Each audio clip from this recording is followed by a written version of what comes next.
Hello, everybody, and welcome to Connect with Connect. It's really, really nice to see everyone here today. And wow, this is quite fun times, isn't it? So first, before we do anything, first I want to start by having a quick l'chaim with you, if I may. This is how I usually start any class that I give, especially when it's online from the comfort of my own home. Now, I'm not advocating certainly not underage drinking, and certainly drink responsibly, but we must do what we have to do and start with l'chaim. So I'll give you just a moment to get some l'chaims. Okay, I see a couple of you look like you've left your screens, running to go and grab them. Quickly. What's it going to be? Okay, when you're all ready, you can join me, you can sing along, you can hum along, you can la la la along. For those of you that recognize the song. If you don't, then sing along anyway. But here we go. L'chaim, l'chaim, l'chaim, l'chaim. Oy l'chaim tovim u'lashalom. Oy l'chaim, l'chaim, l'chaim. Oy l'chaim tovim u'lashalom. Baruch atah Adonai Eloheinu melech haolam she'hakol nהיה b'dorei.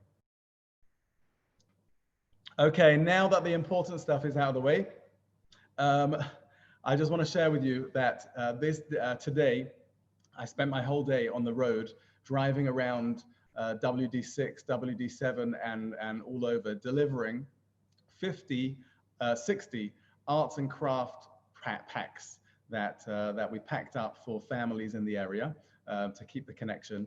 And everyone that opened the door, you know, the friendly words.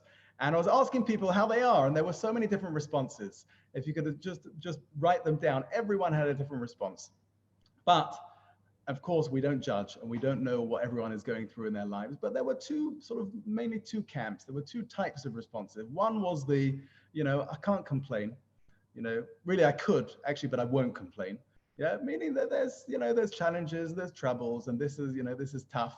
And the other response was great, fantastic.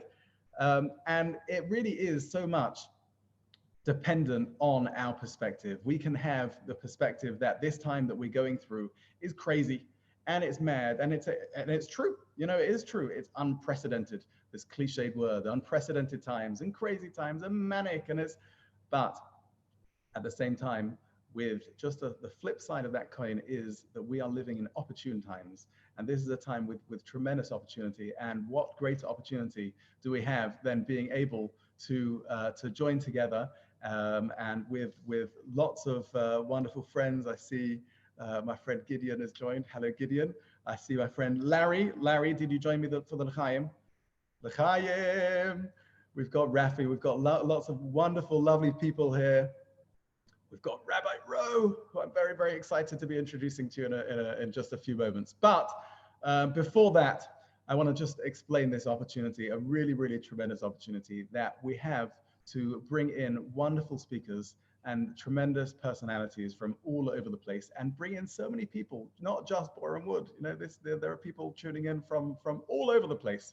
If you want, drop a comment or tell us where you're tuning in from. And it's just really, really, really remarkable. And a wonderful opportunity that I have is to work for an organization which is called Connect. And the concept of Connect is connecting to mammoth organizations, the organization of Aish and of Seed, and bringing that together and bringing connection to so many people's lives. So that is a tremendous opportunity. I want to start just, if I may, just very, very briefly with a few thank yous. I want to thank Rabbi Herman, the Associate National Director of Seed, and the line manager, project manager for Connect, and just a downright wonderful person, actually, if anyone knows him. I want to thank Rabbi Rowe, who actually spearheaded and came up with this wonderful, fantastic, we've got claps there, everybody clap. I want to thank Rabbi Rowe for spearheading this and coming up with this incredible idea and putting this together in just a few short days. I want to thank Rabbi Chapper, who's going to be joining on for a breakout session later, the Rabbi of Boron Wood and Elstree Synagogue. I want to thank Robertson Friedman, who's joining us a bit later. I want to thank Rabbi Lehman, who's joining us later. And most of all, I want to thank you, all of you for joining us. I also want to thank my wife and kids who are over there at home. My wife especially, who's looking after the kids, because although it's only starting at 9 o'clock, my kids won't go to sleep until it's like dark. It's like, it's light outside. Why should I go to sleep? Anyway, they'll hopefully they are asleep somewhere. Can't hear them, so that's a good sign. So that's it. Now I want to just a couple more minutes.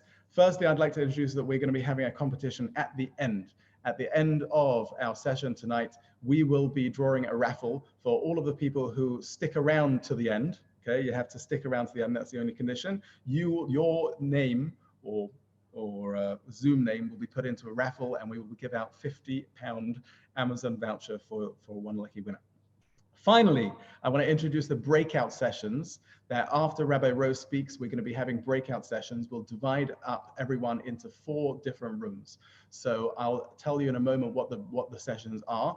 What I'm just going to ask of you is if you can just send me a message, a private message in the chat.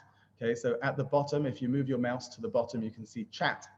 And then once you're in the chat, you can select my name, Peretz Goldstein, and send me a message with either 1, 2, 3, or 4, and we will get you put in those breakout rooms. Now, the breakout rooms are as follows. Number 1 is Rebbitzin Friedman. Rebbitzin Shalvi Friedman, an educator for Seed.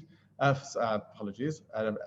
Wonderful Rebbitzin working for Aish, and she will be speaking about the stuff they didn't teach you in Cheder, redefining the experience of learning Torah and approaching that from a relevant and meaningful and very, very intellectual perspective. She's a very, very powerful speaker. Next, number 2 is Rabbi Chapper, Rabbi Alex Chapper, the Rabbi of Boronwood Shul, will be speaking of an understanding of why Torah is indispensable for one's spiritual success in life. Rabbi Chapper will be speaking about Torah, what's it all about, why Torah, and why that is so important. So Rabbi Chapper is a wonderful speaker. Anyone that's met him, just that big smile and that wonderful welcoming words. So you can enjoy that. That's number 2. Number 3 is Rabbi Malcolm Herman, as we said, the national director, associate national director of Seed. He will be speaking about helping Shavuot, helping you make Shavuot come alive for your families. Now, of course, our kids are not in school at the moment. They're not learning about the excitement of Shavuot, but this will be a class where you'll get some tips of helping that bring that and infuse Shavuot with specialness into your family. And finally, number 4 is Rabbi Yaakov Lehman, who is a very close friend of mine, lives in Israel in the Judean hills in a little town called Beit Meir. He is a highly spiritual person, and when he's not found praying in the fields in the Judean foothills, you can find him running and directing his disconnect retreats that he runs. He will be running a meditation session entitled Meditating Our Way to Sinai, doing exactly that. So again, there's number 1, Rebbitzin Shalvi Friedman, and number 2, Rabbi Alex Chapper, number 3, Rabbi Malcolm Herman, and number 4, Rabbi Yaakov Lehman. Please private message me, Peretz Goldstein, with the number 1, 2, 3, or 4. Again, Rebbitzin Friedman, Rabbi Chapper, Rabbi Herman, and Rabbi Lehman, the meditation. Without further ado, I would like to introduce Rabbi Rowe. Now, Rabbi Rowe, I first met him on an Aish trip back in 2005. And I remember a lot of what he was talking about, to be quite honest. In fact, I'll just unmute him so we can just say hello at least. Hello, Rabbi Rowe. I'm listening. We're there. Hello, Rabbi Rowe. How are you? Yeah, thank God. Doing well. Good. A lot of speaking tonight. So this is good. This is our last one, I think. The last one. Okay. Very looking forward. Fabulous. So I first met Rabbi Rowe on an ACE trip to Spain. And quite frankly, what he was talking about went way over my head. But I remember being so impressed and blown away by seeing a person with such intellect and such wisdom and such worldly knowledge and with such breadth and depth and all of that. And he's a rabbi. And that sort of got me thinking and started on my own personal journey of Jewish growth and learning. So I have a tremendous gratitude thanks to Rabbi Rowe. So without further ado, I'd like to introduce Rabbi Rowe to speak to us about what actually happened at Sinai. Thank you very much, Rabbi Rowe. Pleasure. Is everyone's faces switched off for a reason? I much prefer to see people when I speak. So if people don't mind putting their faces on, that's great. Obviously, if you do mind, don't feel under any pressure. But just nice to be able to see who I'm speaking to, see reactions, see what's going on. So if you can, hi guys. Oh, this is nice. Now we're speaking to people, not just names. Fantastic. So anyone who feels happy doing that, it makes it nicer for me. But otherwise, we're going to start straight away with our topic, which is what really happened at Sinai. And that's actually a big topic because it turns out it's not so simple. On the one hand, it's very simple, right? What does it say in the Torah? That there's, that God reveals the 10 Commandments, and he says over the 10 Commandments, and so it goes. Hi. But actually, when you look into it, it's really not that simple at all. For one thing, the 10 Commandments themselves are given in two different ways in the Torah. They're very similar, but there's important differences. One in Parashat Yitro, in the actual normal, the ordinary narrative flow of the Torah, and then in a retrospective towards the end of Moshe's life in Va'etchanan, where he gives over a whole recap and he reruns. He gives, when it comes to the laws of Shabbat, for example, he has different words. And with the honoring parents, there's slightly different words. You get more rewards in the second time around. Obviously, it didn't work the first. So there's already something, and the rabbi's saying something about this that you're familiar with if you ever go to shul on Friday night and sing Lechadodi, and we have the phrase Shamar v'Zachar b'dibur echad. God said two things in one speech. He said Shamar Shabbat, you got to guard Shabbat. That's in the second part, the second time it's listed in the Torah, and Zachar, be aware of Shabbat. Different words at the same time. Now, what does that even mean? God said two lots of words at the same time. We can't cognitively absorb that. Well, what does it mean? What did you hear? A jumble, a mess, a nothing? So that's one question. But then you kind of get different views. You read one of the rabbis in the Talmud in Brachot, where it talks about that it says that actually everything was given at Sinai. It plays on the fact that when God speaks to Moshe, he says, I'm going to give you the tablets and the stone and the Torah and the mitzvah that I've written to teach them. And hinted in there's everything. One means the Mishnah and the Gemara and the Tanakh. Everything's there. Elsewhere, it even says every single thing any student anywhere is going to ever discuss in Torah is all at Sinai. Well, that's huge. That means a lot more than 10 commandments are given at Sinai. And on the other hand, you're kind of the other extreme. You have the Rambam who says, well, if you listen carefully to the verse, it says they heard the voice of a shofar. And if the voice of the shofar calls, well, then that's what they heard. And they didn't even necessarily understand what they were hearing. They just heard this sound, shofar sound. And Moshe said, do you realize this was these 10 sayings? Okay, I get it. So what's going on? So we have a contraction. They heard even less than 10 commandments. So you kind of got quite a lot of extremes here. Did they hear everything? Did they hear almost nothing? What actually went on at Sinai? And all of them seem to be there in the verses. So I want to give you an approach. I'm not saying this is the only way to look at this, but I think it's a compelling approach. And before I do, I want to ask one more question. Let's go with the more expansive. Let's talk about the two versions of the Torah. You have one version in one part of Torah, another version. The words are different. And what is this? Let's try to make some sense of this, right? What's going on over there? If everything's given at Sinai, then what about times when rabbis argue? Is that also at Sinai?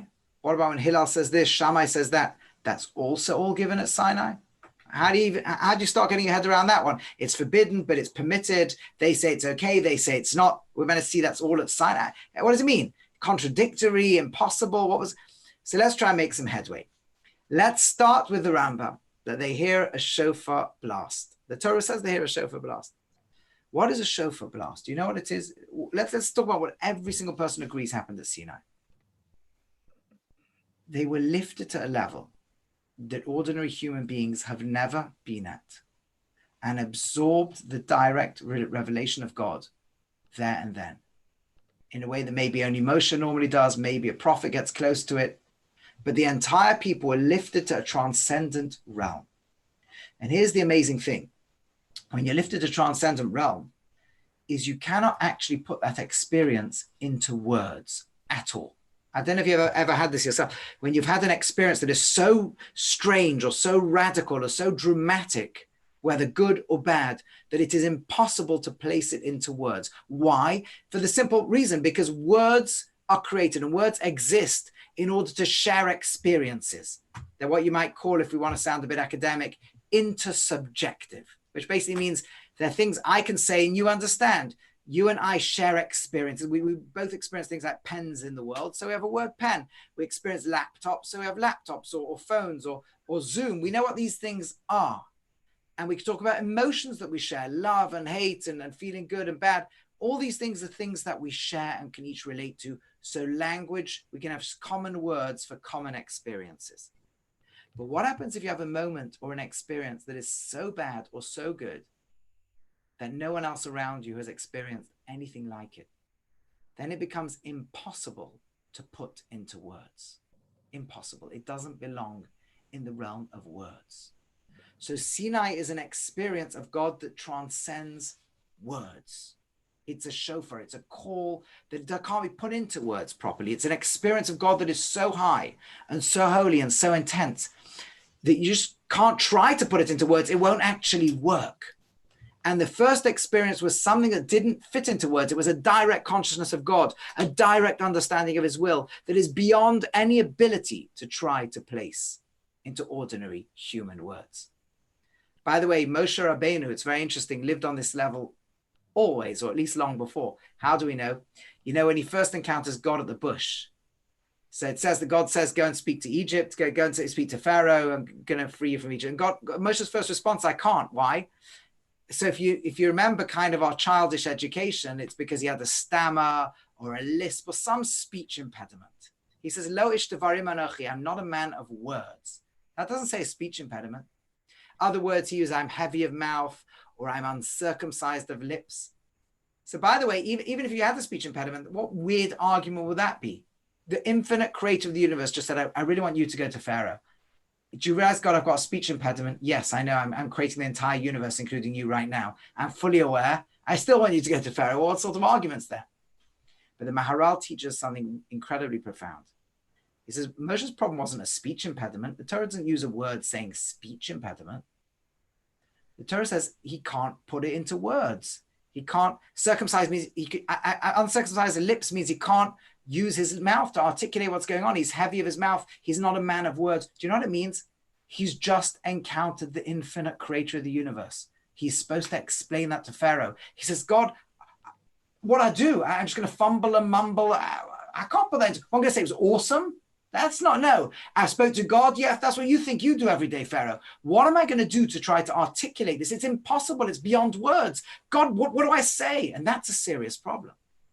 And in the end, God's conclusion is your brother Aaron will be your prophet, right? And meaning you'll fumble and mumble and your brother Aaron understands you. He'll find words to try to express what you're trying to say and he'll put them into words. But amazingly, did you ever notice that Moshe's speech impediment, which it isn't, disappears at a certain point in Torah?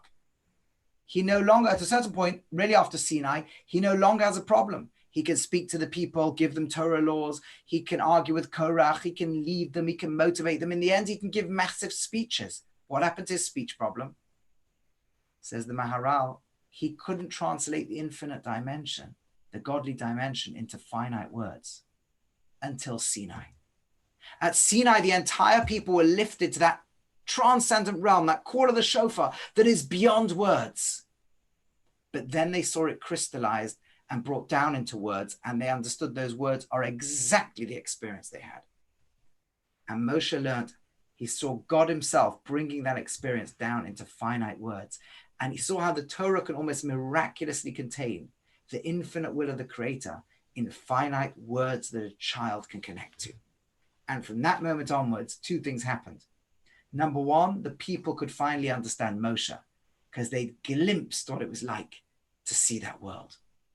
And number two, God had shown Moshe how you can translate that infinite transcendent call into finite words, ordinary words that somehow contain everything in them. And from that moment onwards, Moshe has no problem speaking to the people. Okay, so what happens at Sinai is this transcendent experience, this incredible sense of I'm there with God and his will. I can see it all.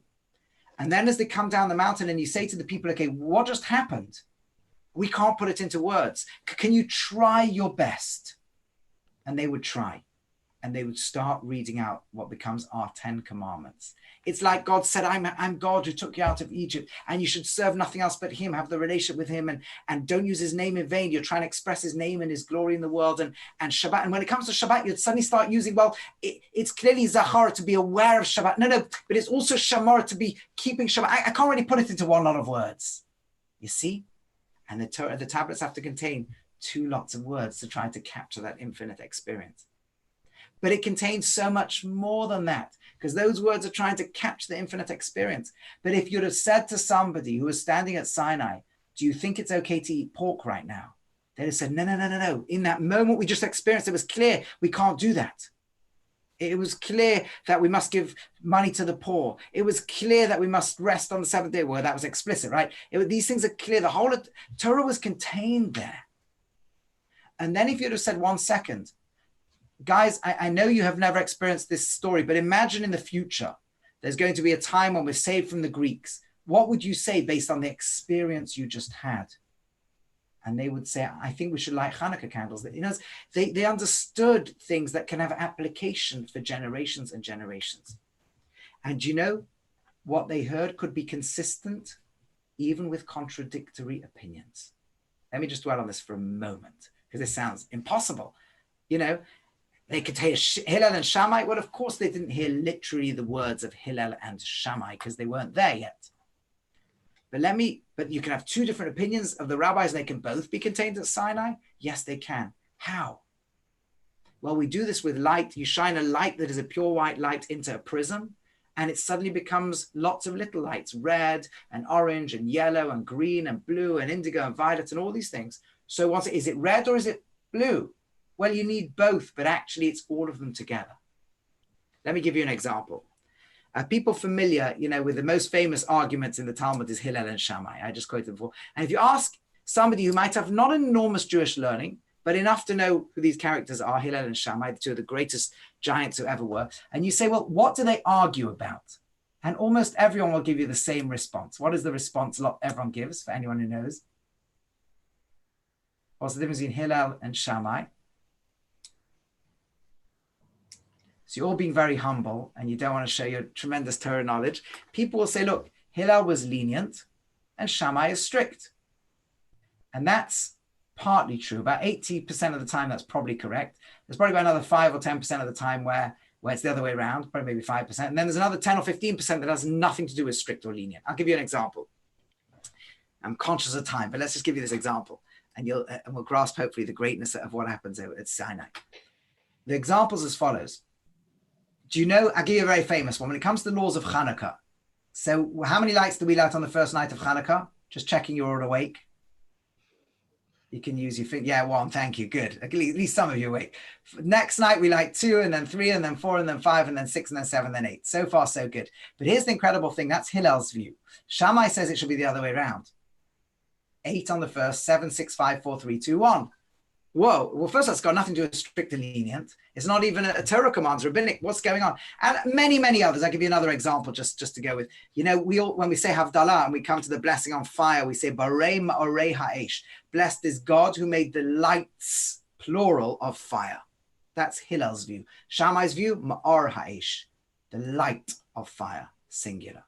What are they arguing about? So I'll give you a beautiful insight. There's many different ways to share this insight. Rav Dessler has his way, others have their way, but it's the same idea.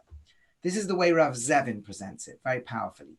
He says, Shammai's almost very name is Shamayim, is heaven. Shammai looks at the world from the perspective, if you like, of heaven. From, if you like, the potential of things, how they'll be one day. What's the potential of this thing? And then we analyze the law that way. Hillel doesn't look at the world from its potential state. He looks at its actual state. So usually if you look at the potential of something, it ends up being stricter, occasionally not. But then think about the Hanukkah lights. Think about this. What was the miracle of Hanukkah? On the first, there's a jar of oil with enough light for one night. How much potential was it given on the first night? In heaven, what was the decree on the first night? This is going to last how many nights? 8 nights. It was given there you go. Thank you, Izzy. It's given the potential to last for 8 nights. On the second night of Hanukkah, how much potential was it given? Only 7. It's already lit for one night. On the next night, how much potential? 6, and then 5, and then 4, and then 3. And by the last night, it was given the potential to last one night. Do you see what's going on? What does Hillel look at? That's Shammai. So Shammai says 8, 7, 6, 5, 4, 3, 2, 1. Hillel says, I'm not interested in potential. I want to see what came out in the actual world. Well, in the actual world, on the first night, it had only lit for one night. On the second night, now it's lit for 2 nights, then 3, then 4, then 5. So Shammai says, let's look at it from the potential, from the heavenly perspective. 8, 7, 6, 5, 4, 3, 2, 1. Hillel says, look in the actual. Hillel's name is Hallel. How do you praise God in the actual world? 1, 2, 3, 4, 5, 6, 7, 8. Similarly with the blessing on fire. Shammai says, there was only one creation of the potential of fire. God who created the light singular, the potential for all fire that will ever be. Hillel says, forget the potential, look at the actual, many different lights. Blessed is God who makes the lights of fire, plural. And so it goes all the way through Shas. So what does that mean? It means that Hillel and Shammai, which one's correct? The answer is both. You need both perspectives to build Torah. You need the red light and the blue light to see the white light on the other side. In fact, there's a Medrash that even says God spoke at Sinai and it fragmented into 7 different voices. And so, another Medrash says 70, but they're all contained in that inner essence at Sinai. You need them both to have Torah. And here's a beautiful teaching. Rav Yochanan, one of the greatest post-Mishnaic rabbis, I think in the Talmud they generally say the greatest. The law always follows him if against others, almost always. Rav Yochanan had a beautiful relationship with a student of his. It actually began very, very strangely. A guy who was a famous bandit and gangster jumped in a river to mug him. And when he's about to mug Rav Yochanan, this fellow called Rish Lakish looks at him and sees this glowing, beautiful face. He says, wow, there's something glowing about you. What is it? He says, I'm a Torah scholar. If you study Torah correctly, you just look different. And Rish Lakish says, I want to join Torah. I want to marry your sister. I want to be like you. And he does. He actually leaves his banditry, joins the studies Torah. He becomes the second greatest. He becomes his primary student who was also his learning partner. He ends up marrying his sister. And eventually a tragic story, Rish Lakish dies. And Rav Yochanan is bereft. He's crying. He says, I need my study partner. So the rabbis of Babylon sent a prodigy who was already in Israel at the time, Rav Elazar ben Padas, and he goes, they say, you've got to join Rav Yochanan. You've got to be a study partner. You've got to learn with him. We have to bring Rav Yochanan back to life. We need him. And Rav Yochanan starts giving the first shiur, the first teaching of Torah, and Rav Elazar brings proofs. I can prove that you're right. Look, I've got a verse here. If we analyze it this way, it comes out like you. I can bring a rabbinic teaching and show by deduction that it comes out like you. I can bring dozens of proofs, a library worth of proofs to back you up. We can write a paper on this and prove you're right. And Rav Yochanan bursts out crying. He says, I don't need someone to show me why I'm right. I need someone who can show me why I'm wrong. Where's Rish Lakish? Every time I open my mouth, dozens of questions and arguments. I know the perspective of Torah that I have, but Torah is greater than me, and no one human being is big enough to have the whole of Torah. Not even Hillel or Shammai. You need 2 perspectives, or 7 perspectives, or 20, or 70 to bring the whole of Torah together. God's will is greater than us. Says Rav Yochanan, I know my perspective. I know the light of the prism that I see. But I want to go beyond that. I need someone to show me the light that I don't see, because only that way can we build the whole of Torah. Only that way can we get back to that call of Sinai, that infinite, ineffable, pure inner will of God that sort of goes into, becomes refracts into all these different prisms of light everywhere. And so when we study Torah and all its opinions and all its styles and all its faces, and the Sephardi world and the Ashkenazi world and the Hasidic and the Liturg and this one and that one, and we put it all together, then we have the wholeness of Torah. We heard that indivisible, pure inner voice of God. We don't just see the 7 rays of light, the colors of the spectrum. We go to the voice, the oneness, the pure light that was behind it. That's what we touched at Sinai. And deep inside every one of us, every time we learn Torah, is that deep urge to return to that oneness and that pristine place of the oneness of God. But the level of Sinai, that incredible level of connection and pure access to God's will, only happened because the Jewish people stood k'ish echad b'lev echad, like one human being with one beating heart. We didn't look at each other with jealousy or say, I want what you've got, or that community over there threatens me, so I want to criticize them. No, I need that community to be different to me. And this community to be different, this tribe to be different, this tribe to be different, these people to be different. We need the heart of the body and the liver of the body. We don't get jealous of each other. I need the heart to work I need the liver to work. I need the kidney to work, the arms to work, the mouth to work. We need it all. We need each other to be different, but to be beating to the same heart. And so when we come together on Shavuot night, or when we come together in a pre-Shavuot learning session, or we come together and we study different opinions about Torah, and we come together, what we're trying to do is hear that call of Sinai that lives in all those opinions. We're trying to build a picture of God's will that is greater than any of us. And let's always remember in our search and striving for truth, that we must fight for truth as deeply as we can, argue it out, but understand that whatever I see is not the full picture of what was given at Sinai. What I see is only part of it. I need you and you and you and you. And that's one of the reasons I wanted all the faces on here. I want everyone who's here and everyone who's not here. And we need each other. And when we're at home learning all night Shavuot, or whether it's during the day, wherever it is, and we hear someone, we feel at one with the whole Jewish people. Or when someone argues with us over Torah and has a different view to us. Okay, there's illegitimate views too. There's things that weren't at the voice of Sinai. But when we're building together, recognize that when I really cherish what you understand that I don't, how you see the world differently to me, that's when we're searching back for that incredible experience that was all contained in that single voice at Sinai. So let's always be growing together, always studying together, and always building one another, and always be trying to hear that echo and growing closer to that echo, that we can come together once again, please God, as a nation, like one people with one individual with one beating heart, stand at the foot of the Sinai that moved to Mount Moriah, be there in Jerusalem when all of this happens, and be able to celebrate Shavuot together. Please God, with the Messianic era, with the completion, the value of every single one of us, it should be speedily in our days. Thank you for the privilege of being able to speak to you tonight. Thank you very, very much, Rabbi Rowe. Thank you. Really wonderful. Always an absolute pleasure listening to you. Takes me back to my initial days, and wonderful message and powerful message. And really something we can take. You have, I don't know if you're running off, but we still have another 5 or so minutes that you can. I'm more than happy to take questions. Very happy to. But people have to unmute themselves if they want to ask a question. For Rabbi Rowe, this is quite an incredible opportunity. Question time with Rabbi Rowe. So I'll just give you the opportunity to unmute yourself, the ability. Is everyone muted by the host, or are people in? Everyone's muted by the host. So. Hello, Daniel. Hi. Without someone talking. Okay, there you go. I've muted you all, but you have the ability to unmute yourself. So anyone that would like to ask a question can unmute themselves and ask away.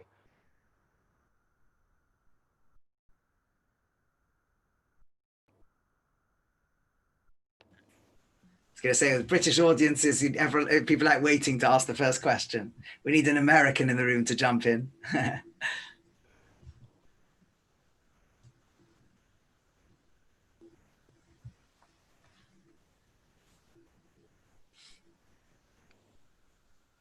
Okay, so if no one is going to ask the question, then I'll ask the question, Rabbi Rowe.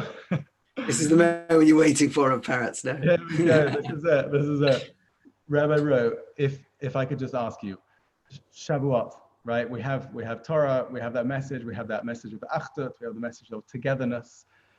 What is it about learning Torah, about studying Torah, that can help us to get to that level of Achdut, that level of unity? How can we sort of get there? When there's so many different strands of Judaism, and there's so much, so many different types, there's obviously so many different ways of learning Torah, and there's so many different types of Jews out there. How really, truly can we come to that achdus, to that level of unity? Well, it's like when we say you should love your neighbor like yourself, and the commentaries ask, how can you love anyone like yourself? That, so some say, well, it means treat them like yourself. But actually, there's a teaching that's brought through the Kabbalistic tradition, very beautiful, that a lot of us depends on your identity. You know, people think if they get rid of their ego, they kind of the identity shrinks, but actually expands. I can be about me, like a twig on the tree is the analogy, could be about itself, or it can realize it's part of the same branch as others, or part of the same bough, or part of the same tree. And the point is as follows: when we encounter things that we can master ourselves easily, then we think, okay, fine, my brain can get all this. This is about me. When you meet something like Torah, which is trying to encounter God, and you realize very quickly that it is impossible for one person to do it. It's not that the greatest scholar in the world has it all. Torah is beyond the ability of a single human to have it. That's your first indication that we need each other, right? And that's it. You look at the tribes in Israel, and each one had a role to play. And that's the point I'm trying to make here, is that's what can help you. So you're not Hasidic, so you're not Sephardic, so you're not Ashkenazic, so you're not Rav Kook follower, you're not this Chazon Ish, you're not this, you're not that. That's great. It's all part of the mosaic of Torah. People are striving to get up Sinai, as long as that's what they're doing. We are all part of this together. And I think deep inside we have an identity like that. You know, people do feel an affinity. We do feel the Jewish people's family. We do feel an affinity with all of mankind. We feel different levels of affinity. But we certainly feel whenever we pray, we don't pray about ourselves. Or you can do individual prayer, and you're meant to. You can add individual bits into the prayer, that's for sure. But all our prayer from the Siddur is the Jewish people's prayer. It's Israel as one. That's who we are. We stand before God and say, I'm not just Daniel Rowe, who's been dangling around the world for a few decades. I'm a part of a 4,000-year journey. That's what I am. I'm a very, I've got a role to play in that. I've got an individual role to play that no one else quite can, and so does everybody else. But that's who I am. And when you feel that, you realize this sense of connection, this sense of needing one another, the sense of being brothers and sisters in a very, very deep way with one another. That's very powerful. And I think I don't know if that answers your question, or did I just waffle on about something else? I don't know. I hope that answers your question. But you're muted, so you can't tell me if it did or didn't. That was great. That was great, Rabbi Rowe. Anything is great from you. We just have time for one more question. If anyone has a question, now is your opportunity to ask Rabbi Rowe.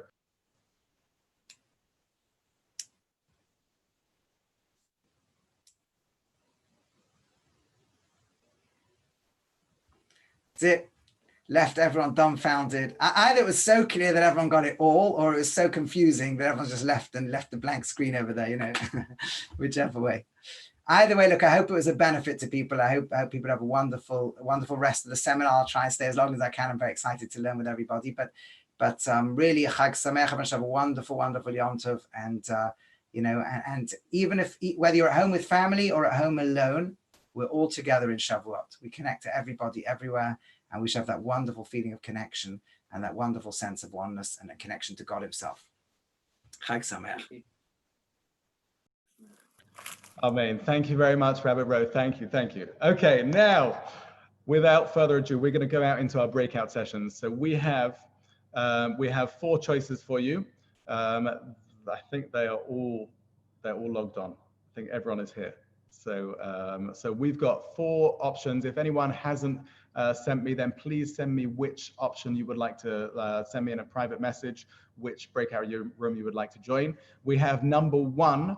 If you'd like to join, send me number 1. This is for Rebbetzin Shalvi Friedman, who will be speaking about redefining the experience of learning Torah, what they didn't teach you about in Cheder. Number 2 is Rabbi Alex Chapper, will be speaking about Torah, what's it for, what's it all about, and understanding why Torah is indispensable to our spiritual lives. And number 3, Rabbi Malcolm Herman, who will be speaking about making Shavuot come alive for our families. And finally, we've got Rabbi Yaakov Lehman, who is joining us from Israel. It's actually middle of the night over there. And he will be speaking about meditating our way to Shavuot. That should be an experiential meditatory journey. I think I made that word up. So tell me number 1, 2, 3, or 4. 1 for Rebbetzin Friedman, 2 for Rabbi Chapper, 3 for Rabbi Herman, and 4 for Rabbi Lehman, the meditation. And then afterwards, we are going to introduce our next keynote speaker, Rebbetzin Adina Stillerman, who has joined us from America, from Miami, who will be sharing some motivational, inspirational, and fabulous words with us about Sinai and unconditional love. Finally, before I send you to your breakout rooms, we'll be having a raffle at the very end. at the very end, so you've got to stay on till the end. We'll be having a raffle for a £50 Amazon gift voucher. So if you are on at the end and logged on, we will be choosing one lucky participant out of all of you who is going to win this nice little gift. So send me which room you would like to join. And now I'm going to send you there. Enjoy the breakout sessions.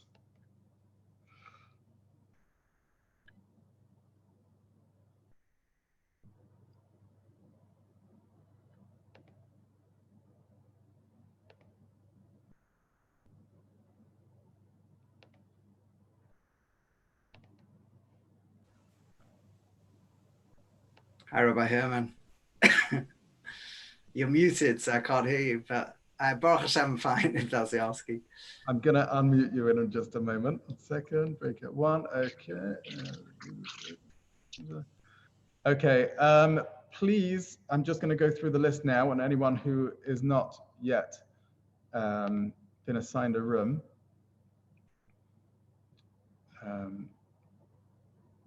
Okay, Rabbi Herman needs to join. That's probably a good idea. We should probably put Rabbi Herman in the room. Herman, here we go. More, co-host, Rabbi Herman. Okay, there he is. He's gone. Yes. Okay, let's just go through the list. Firstly, Adam Bookman. Do you want to just tell me which room you would like to join?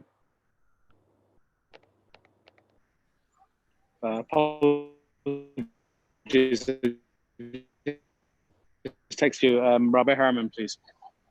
Adam Bookman for Rabbi Herman. Enjoy the show. Anthony, would you like to tell me where you'd like to go?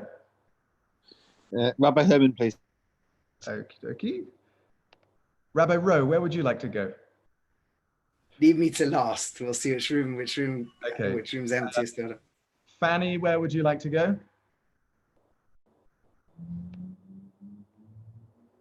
One second. There was a woman, right? There was a woman. We'll send you to the woman. Send me to the woman, baby. Okay. Enjoy. Okay, there's a few.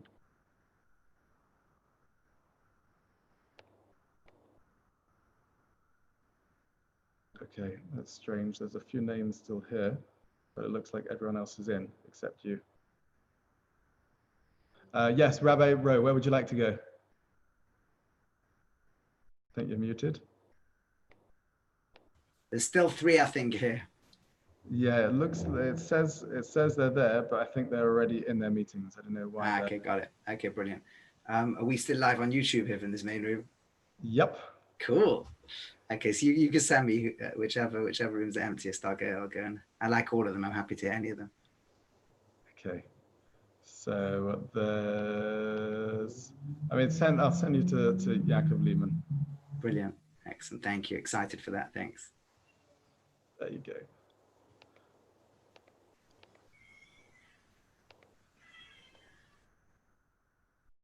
Okay. Hello, Woolwich. Which room would you like to join?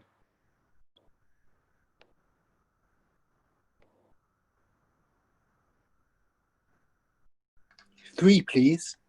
Number 3. That's Rabbi Herman. Yes, please. Okie dokie. Enjoy. Thank you. Thank you. And hello, Michelle. Michelle, how are you? You're unmuted. There you go. Hello. Hello there. Good evening. Good evening. Which session would you like to join? We've got Rebbetzin Shalvi Friedman. We've got Rabbi Alex Chapper, Rabbi Malcolm Herman, and Rabbi Yaakov Lehman. Okay. Rebbetzin Friedman's be speaking about Torah and what they didn't teach you in Cheder. We've got Rabbi Chapper who's going to be speaking also about Torah and what's it all about. He's the Rabbi of Borehamwood Shul. Rabbi Malcolm Herman is going to speak about making Shavuot come alive for our families. And Rabbi Yaakov Lehman is going to be speaking about meditating our way to Shavuot. Oh, right. That's a very, wow, so much to choose from. Malcolm asked us to join this evening because we do learning with him. So we'll join Malcolm Herman, please. Okay, I will send you in there. Yeah. Enjoy. Hello, Lisa and Alison. We have 4 Can I sessions. join Malcolm's, please, as well? That's Lisa. I'll put you in. Thank you. And hello, Alison. Yeah, can I just tell you, there's 6 of us waiting for Robertson Shalvey, but she hasn't arrived yet. She has not arrived. Thank you very much for telling us.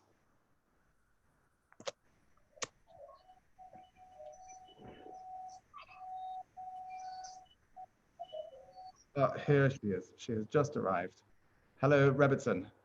I'm going to send you into the room. Okay, this is bizarre. All right, I'll log off this then, and she'll. There she is. There she is. Brilliant. Okay, Thank you. there you go. Robertson, I've just unmuted you. Oh, no, she's gone.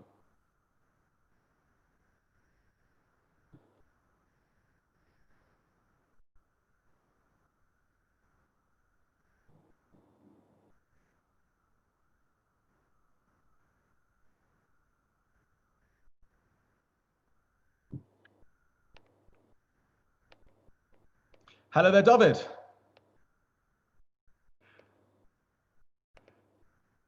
I just unmuted you. Which session would you like to join? We've got Robertson Shalvey Friedman. We've got Rabbi Alex Chapa. We've got Rabbi Malcolm Herman. And we've got Rabbi Yaakov Lehman, who's going to be speaking about like meditation and stuff. Can I hear? I'm going to go for my uncle, Rabbi Malcolm. Oh, your uncle, Rabbi Malcolm. We love Rabbi Malcolm. Here you go. I'll send you in. Enjoy. Thank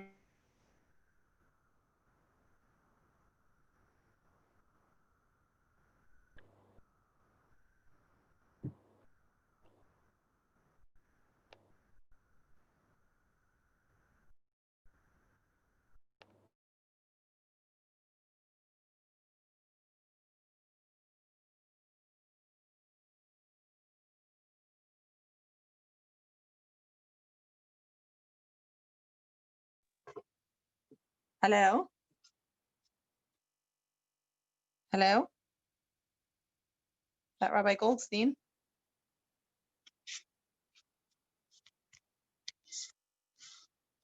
Hello?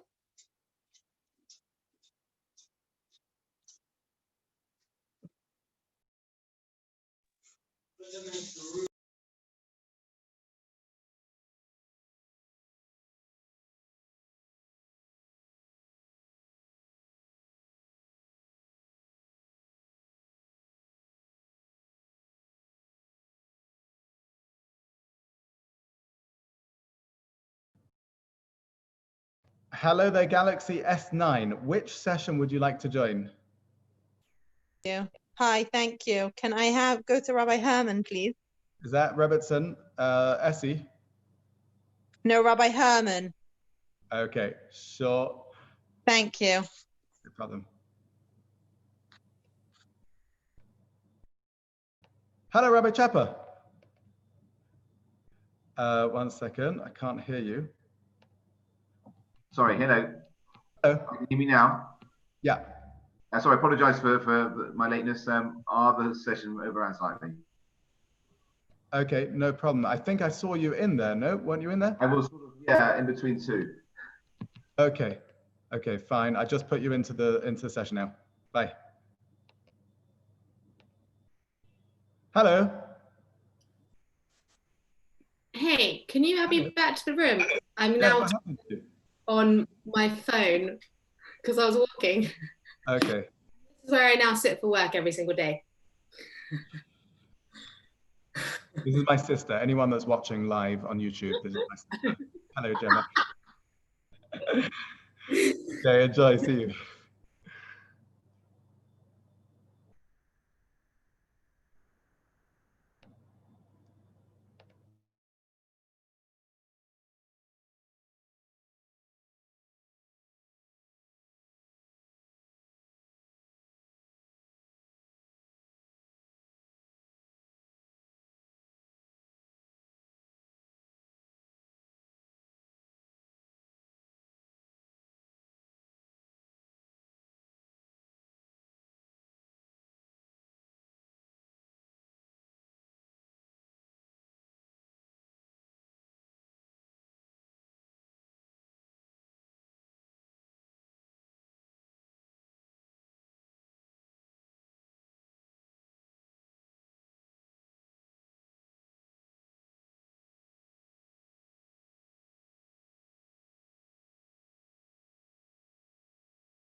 Hello there, Brooke. How are you? Very well. How are you? Good, Baruch Hashem. Great, thank you. Which session would you like to? So I was just looking at the text message. I didn't know it was a series of sessions at the same time. Sure, yeah. So we just had a breakout session. The first was a keynote from Rabbi Rowe, and now there's breakout sessions and then another keynote at the end. We're going to bring everyone together. But at the moment, it's breakout sessions. We've got Rebetz and Shalvi Friedman, who's speaking about the myth that they taught you about Torah in Cheder. We got Rabbi Chapa, who you know, speaking about Torah, what's it all about. Rabbi Herman is going to be giving a parenting class about making Shavuot come alive. And we've got Rabbi Yaakov Lehman is doing like a meditation guided experiential something. Okay, so could I have Rebetz and Shalvi? Sure, I'll send you there. Thank you so much. You're welcome. Bye. Hello, David. You're just connecting to your audio. I'll let you do that. Oh, there you go, David.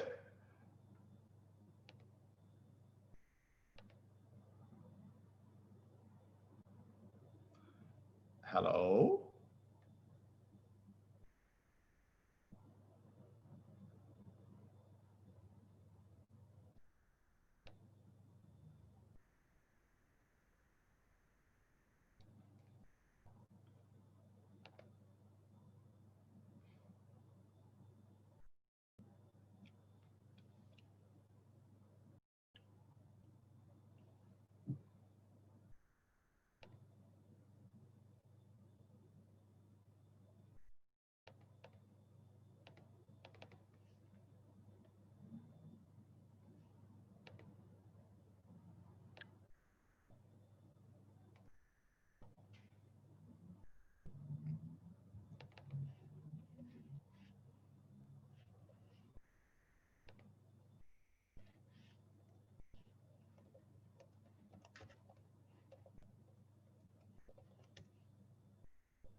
Hello there, Galaxy S9. We're just having breakout sessions at the moment. If you want to tell me which session you'd like to join. Hi, I was actually just on Rabbi Herman's one, but my connection got lost. Is it okay if you can join me again? I'll put you back in. No problem. Thanks very much. Bye. Oh, did I say get S9? S6. S6. Thank you. Hello there, Simon. Welcome. We have breakout sessions that are happening at the moment. If you just want to tell me which session you'd like to join, I can put you in there. We've got Rebbitzin Shalvi Friedman. We've got Rabbi Alex Chapa. We've got Rabbi Malcolm Herman. And we've got Rabbi Yaakov Lehman, who's speaking about meditating our way to Sinai.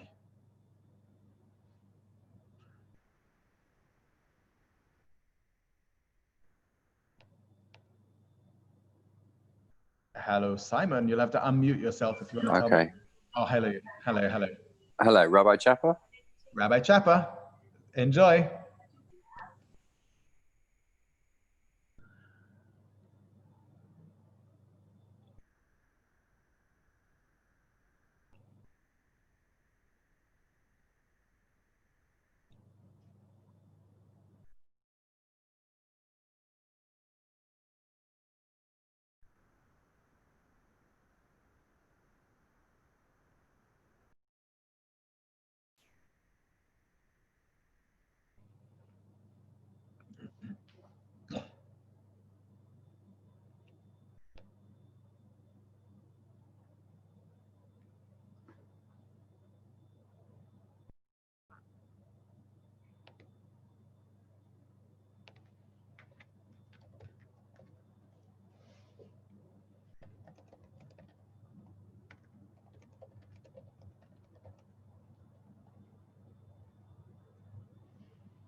Hello there, David.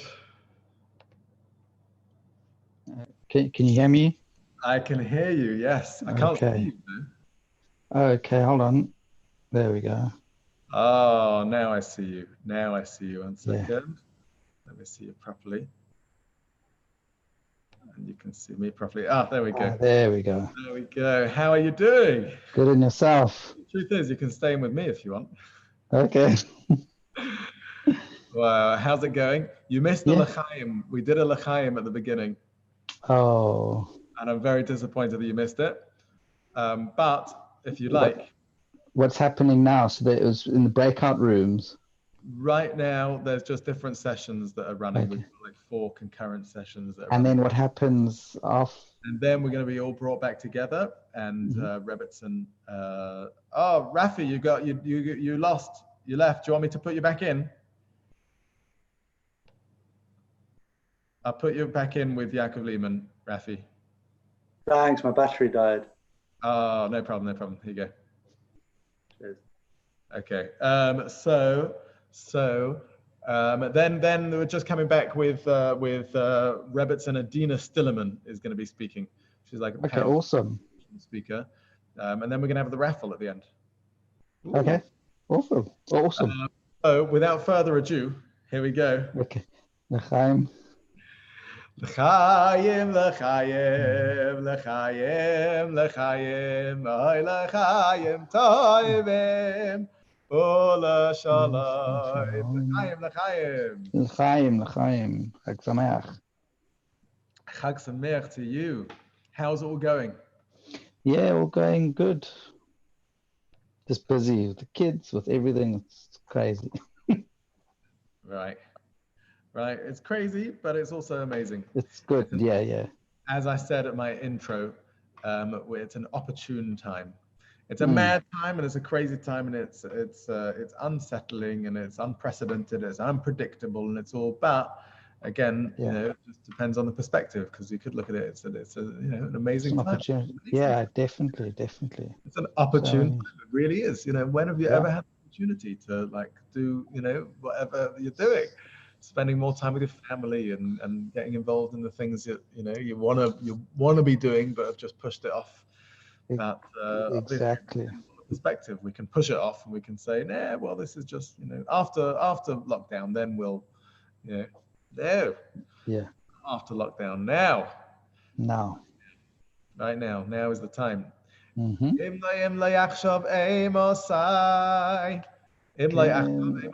not now, when? Yeah, Achshav. Right now. Wow. So have you got an idea about Shavuot that you can share with me? The food. You're cooking? You ready? My wife is going all out. She does every year. Cheese blintzes, cheesecake, you name it. We've got a massive avocado order arriving tomorrow morning. Wow. And yeah, even though we've got no visitors, it's amazing. Wow, very nice. And an idea, just a little one, anything, can be about anything.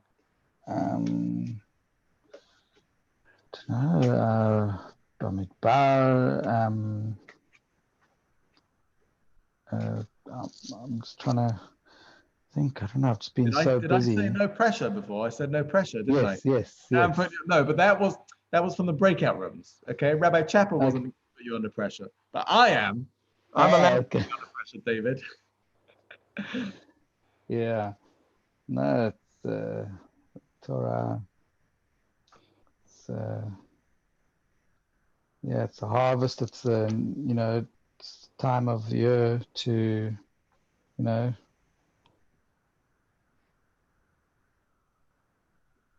Harvest. The harvest time, did you say? Yeah. That's true. What is the message of it coinciding with the harvest? You reap what you sow. So. Yeah, you sow good. You do good deeds. You do good mitzvahs. You do good preparation. Then you have a good harvest, I guess. Yeah, that's good. I like that. Mm-hmm. Yeah, that is powerful. That is powerful. Yeah. And that's Torah. That's Torah. And, really everything in life. Torah is the instruction manual for life.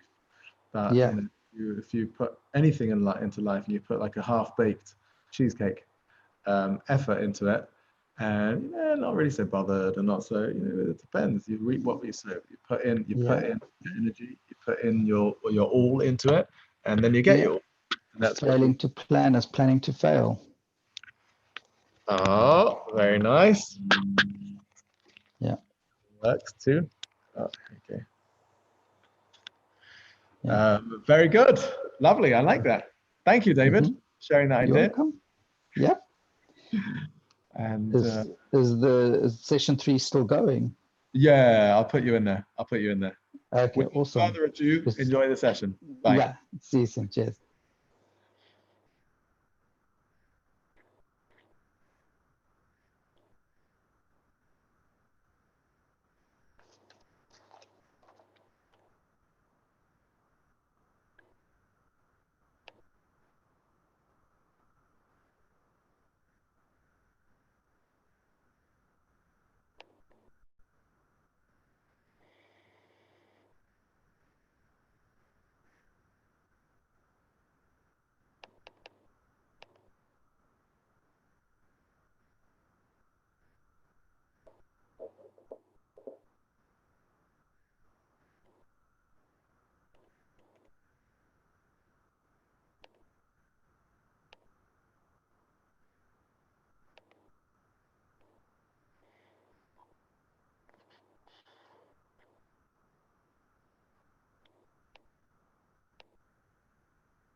Hello, Rabbits, and welcome.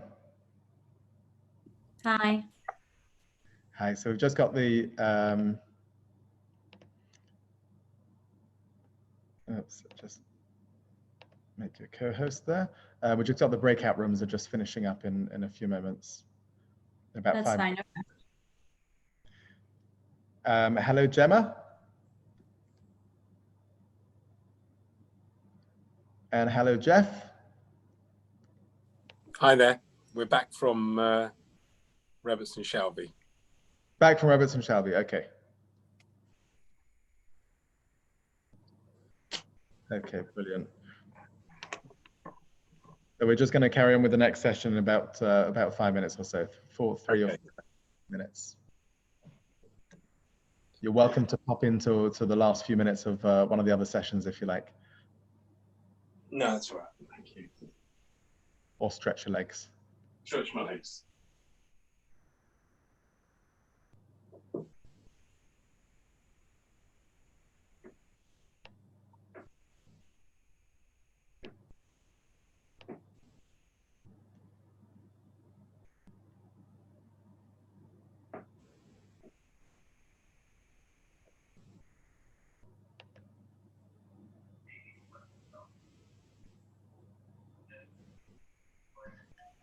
Are we still recorded on YouTube? Yes. Hello there, Laura. Welcome. We're just finishing, everyone. We just got the last few minutes of the breakout sessions. One of them has already ended. So you're welcome to hop into one of them if you'd like.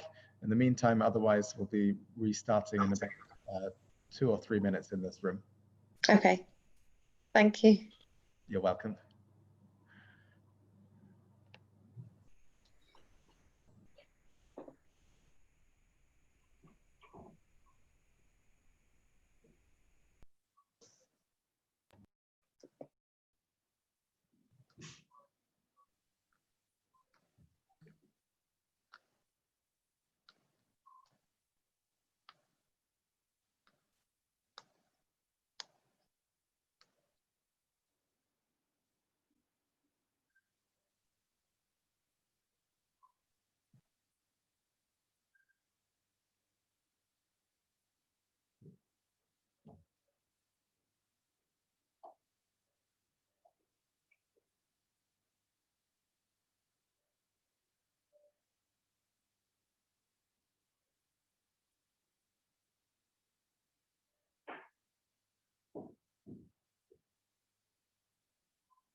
Okay, hello everybody, and welcome back. I hope you all enjoyed.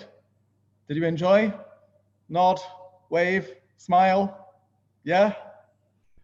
I see Jakob Lehman looks like he had a great time there. Good. Rabbi Chapel, all well? Lovely to see you, and lovely to see so many of you. Thank you very much, everyone, again for joining us. I hope my l'chaim is already finished. I should probably have topped that up for the next before our next round. But we're now going to be introducing our next speaker, who is Rebbitzin Adina Stillerman. Hello, Rebbitzin. Hi, how are you? Hello, good. Baruch Hashem. Thank you. Welcome. So Rebbitzin Stillerman is she actually used to work for Aish in West Hampstead, right? Yes. That's right. So the Stillermans used to live in West Hampstead, and they were working for Aish before moving over to Miami. Now, Rebbitzin Stillerman is the co-founder of Yehudi, which is a sort of statewide, multiple states they're in over there in America, with multiple branches. A few of my friends are working, rabbinic friends are working over there. And Rebbitzin Stillerman herself is a prolific speaker, and a motivational speaker, wonderful person, and we're going to hear some inspirational words from her, powerful words about Sinai and unconditional love. Now, I'm going to hand over to Rebbitzin Stillerman, but I just want to remind everyone about the raffle that we're going to be having at the end. We're going to give away a £50 Amazon gift card at the end, and actually, Rebbitzin Stillerman, if I'm going to ask you to make the draw on that. Oh, yay, that's exciting. At the end, so anyone who stays to the end will be in for a chance of winning that, but you have to stay till the end. But now, without further ado, I would like to introduce and hand over to Rebbitzin Stillerman. Hello, everybody. Thank you. I believe Rabbi Rowe called for an American in the room when he was asking if there are any questions. So I'm the American that showed up to save the day. Too late to ask questions, but thank you so much for having me. I want to say hi to Laura. It's so good to see your face, Laura. It's been a long time, and it's good to see a few other faces. And for any other bold people who would like to show me their faces, I'd love to see a smile. So I'm going to ask for you, if possible, to, like Michelle and your husband who looks so comfy and cozy on the couch, I want you to get up from your couch, not literally, but in your mind. Get up from your couch in your mind, and Stephen and your wife as well. Laura, you look so cozy. And I want you to imagine that you're somewhere else. Imagine you're someone coming home from a long day of work, pre-coronavirus, and you're exhausted. You had a 9-hour shift. You're uncomfortable in your suit and tie or in your heels and your dress clothes, and you're shaking your keys, hoping to get them, just throw them into your house and cozy up in the couch for a nice cozy night in. And as you go up the steps to your front door, you reach inside your mailbox, as we all do when we come home from work, to see what mail came in for the day. Bill, another bill, some junk mail. And then you see something that makes you smile. And it's an invitation to an old friend of yours, their wedding. And you're excited because you know, and this is something that put the smile on your face, you know that this friend of yours went through a lot to get to the point where they found the love of their life. This friend was nearing 40, had dated many, many people, let's call it a female friend, dated many men, and it was so challenging. Her heart was broken over and over and over again. And finally, just a few months ago, she called you and she told you that she had met the man of her dreams and treated her with respect and honor, and he had proposed to her. And that's what put the smile on your face. You set the invitation down right by your front door so you could remember when the wedding is, and you counted down those days. And when the day finally arrived, you got all dressed up in your best clothes, and you were one of the first people to arrive, and you hear the music in the background, and of course there's pink and red and white flowers, and it smells delicious, and there's romantic candles, and you see the face of your friend just shining that her day had finally arrived after all of this waiting and hard work and even possibly giving up on her salvation. And you see this amazing look on her face. And then you sit yourself down by the chuppah, and the chassan comes in, he's got a smile on his face, and he ends up underneath the chuppah. And then the kala, the bride, in her beauty with this amazing veil, comes accompanied by her parents and beautiful candles, and they're heading down the aisle. And just as she goes underneath the chuppah, she turns around to you, and you start to see a look of slight panic flash over her face. And you think to yourself, am I the only one noticing this? You look to the right of you, look to the left of you. Nobody else seems to notice. And you start to see that she wants to walk slowly away from the chuppah. And as she starts to take a few steps to the left, in sync, 6 men in black suits with dark sunglasses and AK-47s and earpieces all come from around the back of the chuppah and point their machinery at her silently. And you see the look of panic now incredibly apparent on her face. She takes a few steps back next to her groom, and she accepts the oath of marriage upon her. And you look to the right of you and you look, does anybody notice what's going on? Now, how would you respond? How would you react? First, I would probably call the police, run to save her. And truth be told, if I were to ask you when she accepted that oath of marriage, was it genuine? Was it something that she wanted to do? Or would you say that is a great breach of human rights to force someone into such a commitment, such a relationship at gunpoint? This is one of the things that I find to be so troubling. You can go back on your couch now, Michelle and Laurie can go back. This is one of the things that I find to be so challenging when we look at the revelation at Sinai. Because we are told that not only do they hear the voice of Hashem, his direct voice, not only are we told that they had such incredible clarity, we're told that there was this romantic moment. That this intimate moment, they had been waiting for their salvation, that they were in slavery for so many years, and Hashem jumped on a white horse and whisks them right out of Egypt and presents them to them a marriage offering at Mount Sinai and says, I am your knight in shining armor. I am here to save you. I want to be in a committed, loving relationship with you till death do us part. And then guess what happens, ladies and gentlemen? He shows them till death do us part in a very frank and a way that should make all of us feel very squeamish. We are told that he lifted the mountain over their heads and pointed his, so to speak, AK-47s at them.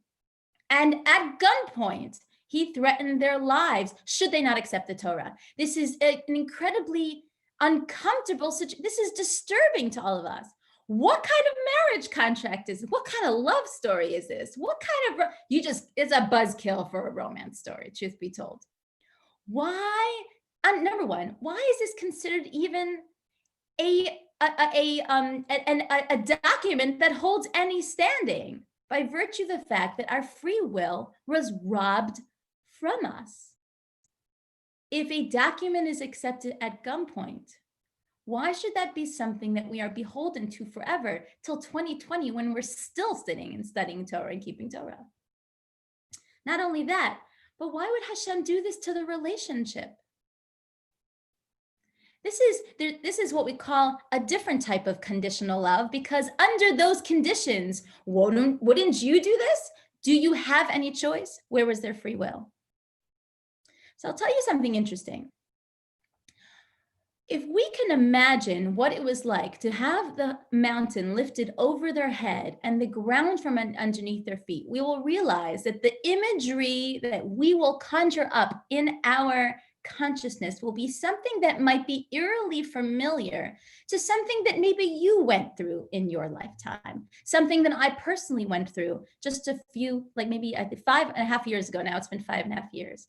My mother was diagnosed with a very rare form of cancer called anaplastic carcinoma, which is a fast-growing cancer. By the time someone is diagnosed with it, they're at stage 4, and the prognosis is quite grim. And so I quickly flew from London, at the time I was working for HUK, down to Miami, where I'm speaking to you from now. I flew to Miami Beach to be at her bedside, which then ended up being a hospice bed. And the night before she passed away, I will never forget what it was like to watch a human being grasp at every single breath of air that they could have in order to hold on for their dear life. And the conversations I had with her were so real. It was so clear. There was not a doubt in my mind what the value of life was. One cannot complain about a broken nail. One cannot complain about a few lost dollars. One cannot complain about a lost opportunity of small measures. One cannot complain about an itch on the back of a neck. One cannot complain about small things when they see such clarity, what the value of life is in its totality, in its reality. And the next morning, she passed away.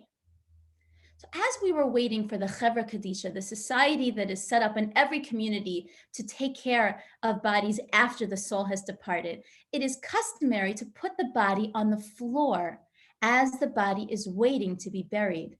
Why, might you ask? Because the body's source, where the body came from, and truth be told, the reality of what that body is just dust. It was always dust.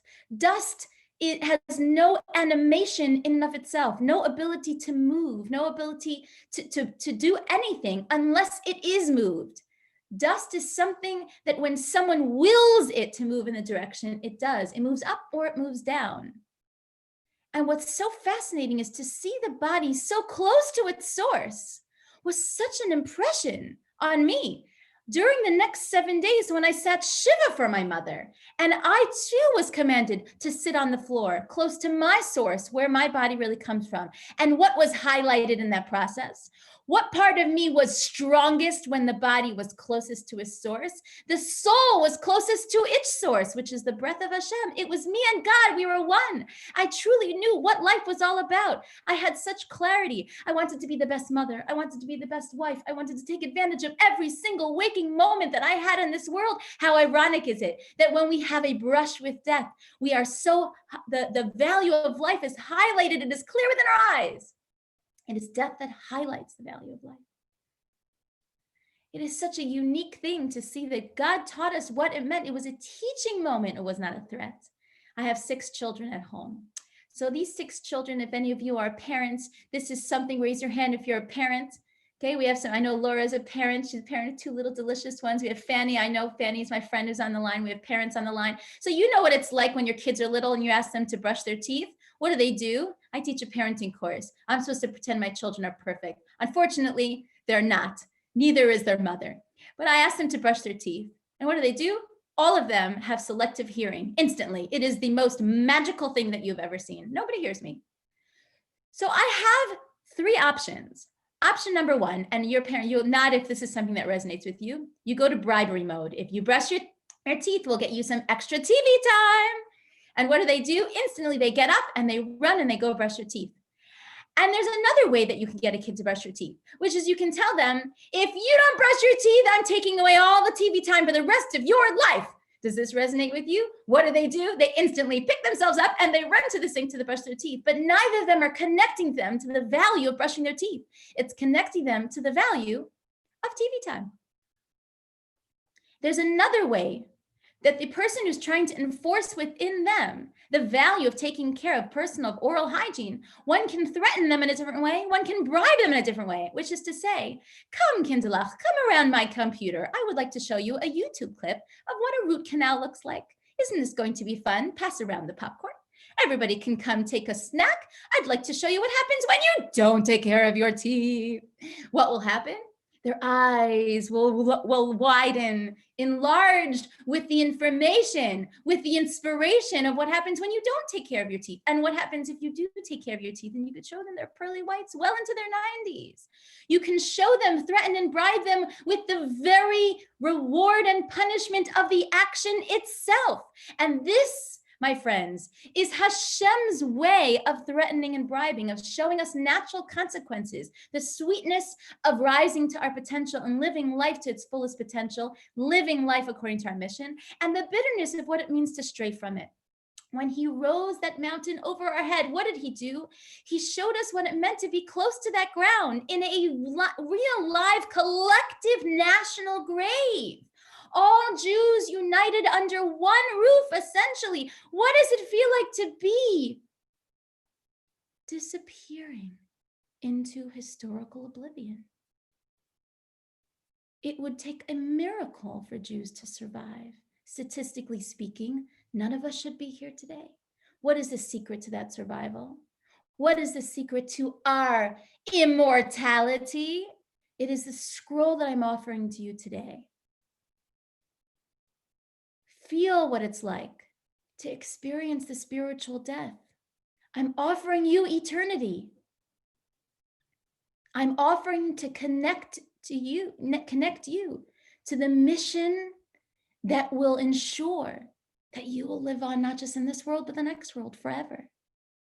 And Hashem showed them this was the clearest vision that they could ever have to the sweetness and the bitterness of what the Torah had to offer, or what would happen if they would stray from it. Not a threat, not a bribe, but a clear vision of reality. What I find to be so fascinating, though, is that the Gemara says that the revelation at Har Sinai was not a complete experience, that they went with a 1,000-piece puzzle and one piece missing for an almost full millennia. That it would take an event 1,000 years later to complete the picture of Har Sinai. And what would that be? 2,000 years later was the Purim story. We are told, according to the Gemara, that it was the Purim story that concretized the mission in their eyes, that formalized, that made the relationship between God and the Jewish people secure and fit for foreverness. It was the Purim story that allowed the Jews to rise up and practice what we call unconditional love. Now let's see if we could mirror the Purim story with the Har Sinai story and figure out what are the similarities and what are the differences. And this is remarkable. We are told, and this is when you want to read between the lines, we are told that they were threatened by one of the greatest anti-Semites in our history, a powerful man named Haman. And when they were threatened by him, we don't see God swooping in with lice and blood and magic carpets, so to speak, and quickly and swiftly removing them from the danger. We don't see any open miracles. We don't see salvation in plain view. We don't see anything like that. Where was God?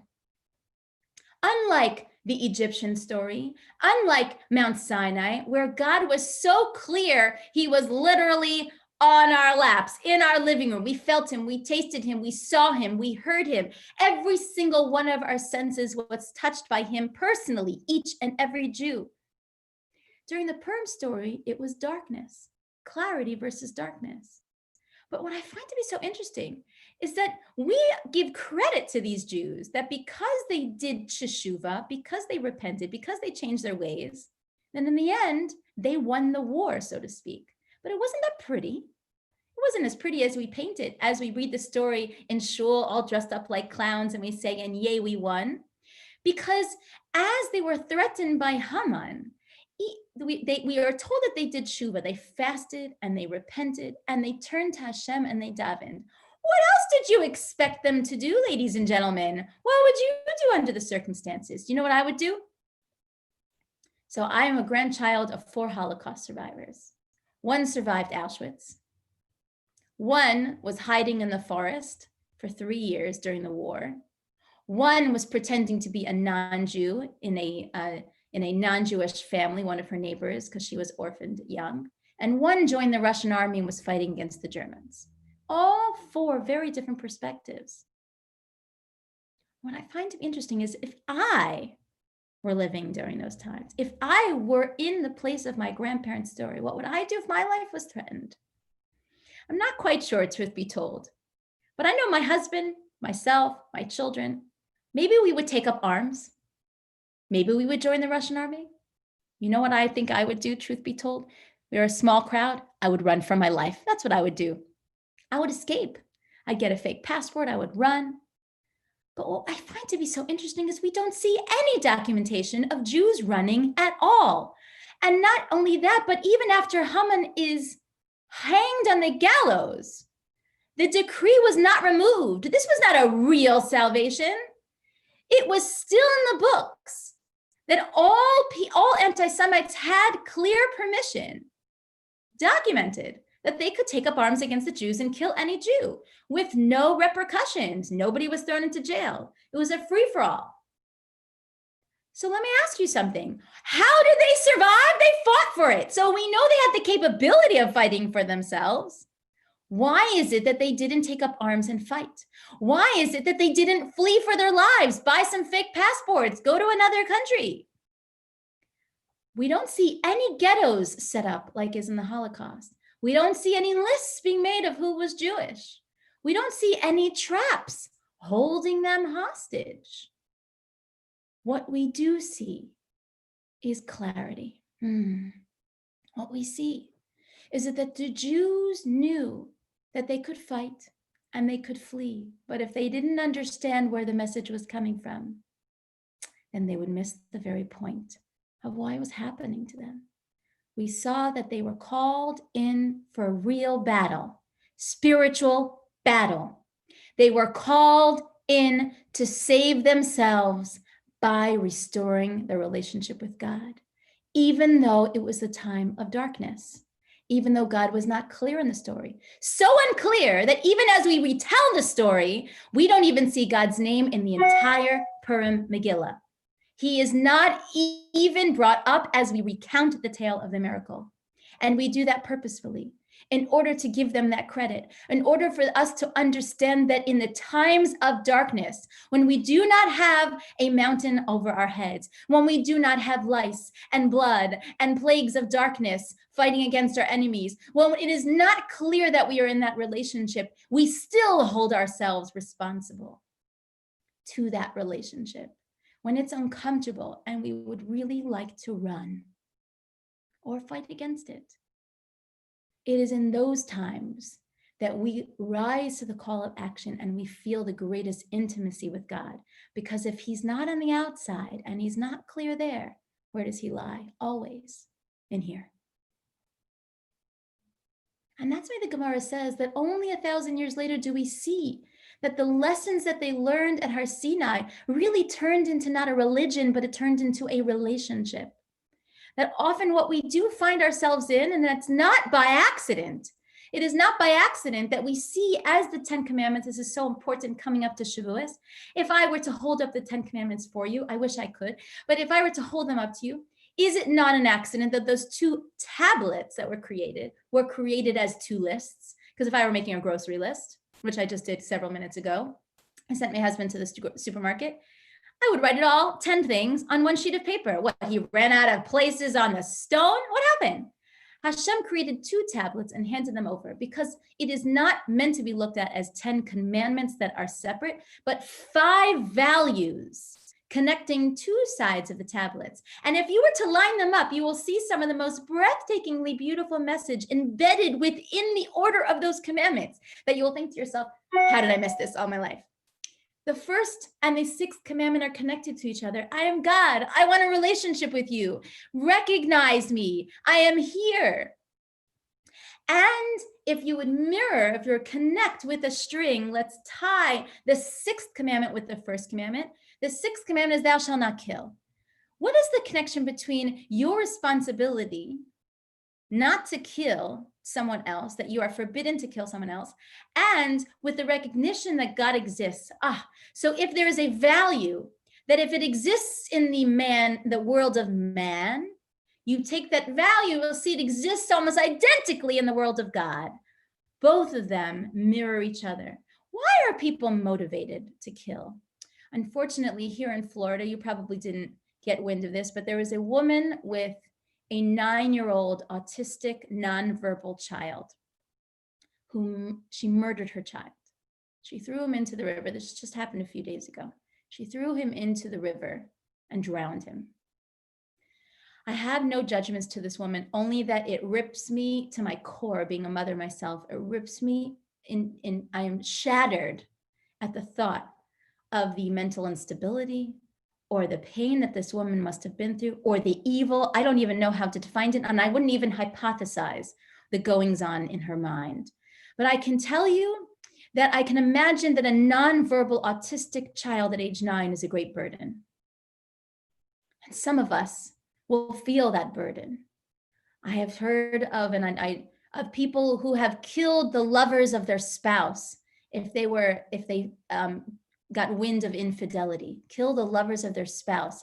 Because if they are so in pain, if the existence of another human being is such a burden to them, causes them so much pain, then it is so much easier to get rid of the burden than have to turn inward and grow through the experience, to summon the strength within you to battle what it is that life presents you with.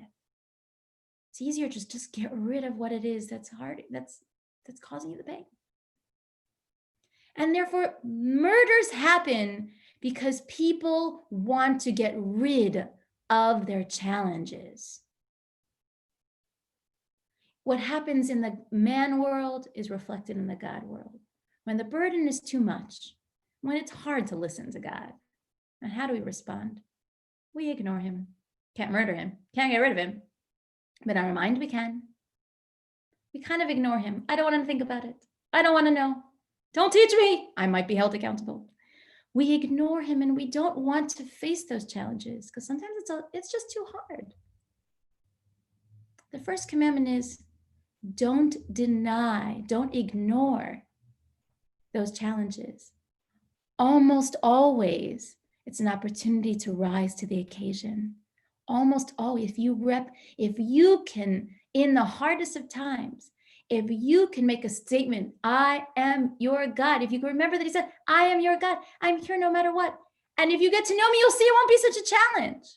I'll tell you something fascinating. Look at the second commandment. I believe it's a little bit redundant. If I only have 10 commandments to choose from as the table of index for all of 613 commandments in the Torah, I would maybe lump these all up in the same, which is do not serve other gods. Mirrored to that is the forbiddenness of adultery. How are those two connected?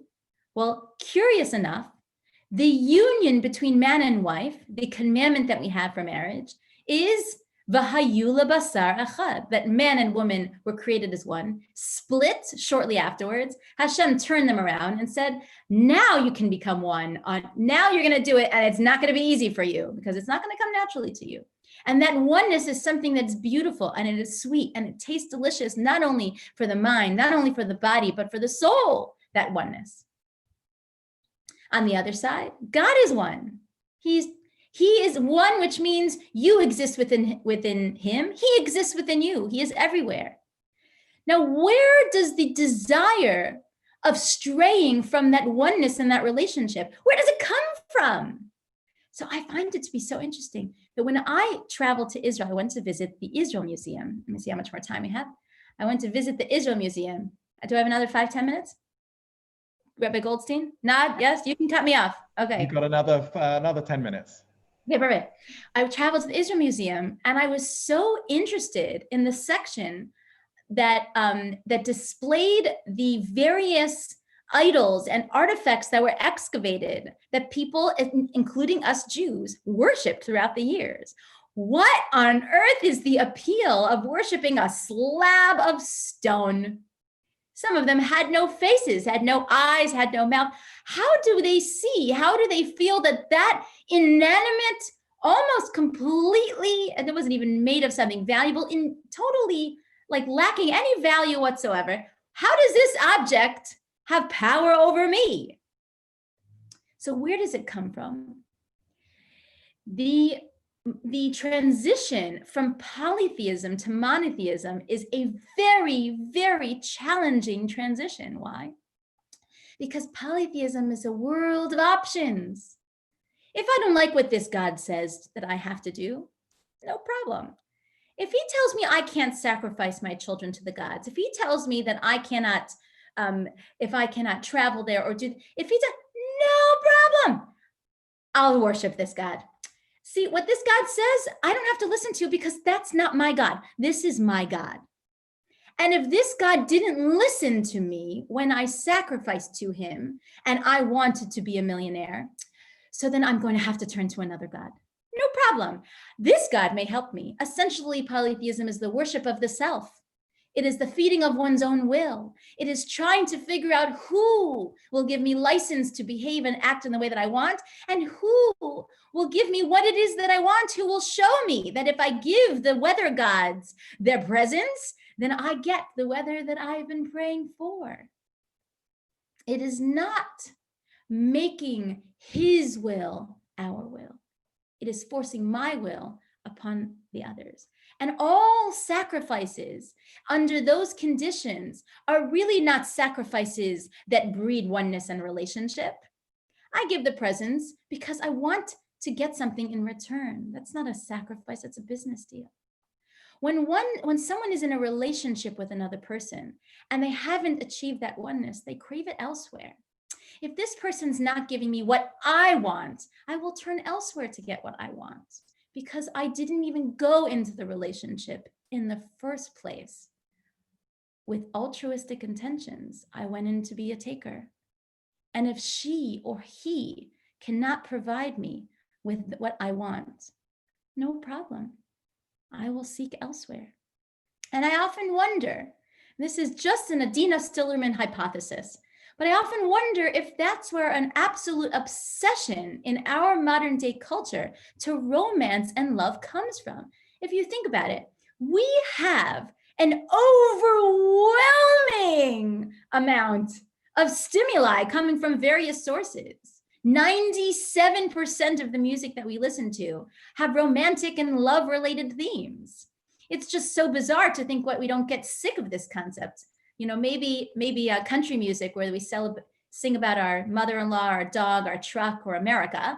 Other than that, pretty much everything is just about love and desire and romance. The #1 best-selling book genre today, you guessed it, is erotica and romance novels. The films that we watch, Titanic would never, ever have been one of the top grossing films. Even today, it's #3, and it's many years later. I think it was 1997, if not mistaken, when it came out. Still, it's on the top 3. If not for Rose and Jack wanting to live together forever, and yet it was such a bittersweet ending. It would have, and nobody cried at the end of Titanic because 1,500 people lost their lives on that day. They cried because of Jack and Rose. We are so consumed, and it can't just be about basic pleasure. It has to be something so much deeper. It can't be about basic pleasure because there are so many other pleasures in life: travel, a steak and wine. Yet if I composed the most beautiful song that was about my steak and wine dinner last night, none of you would want to listen to it. There's just nothing romantic and wonderful about the sound of sizzling steaks on my grill. It just doesn't work, right? And you could take any pleasure in life, even the pleasure of raising children. How many songs do we sing about the love that we have, the unconditional love that we have for our children? A frighteningly few amount of songs. There's something that is so essential to our core. You know why?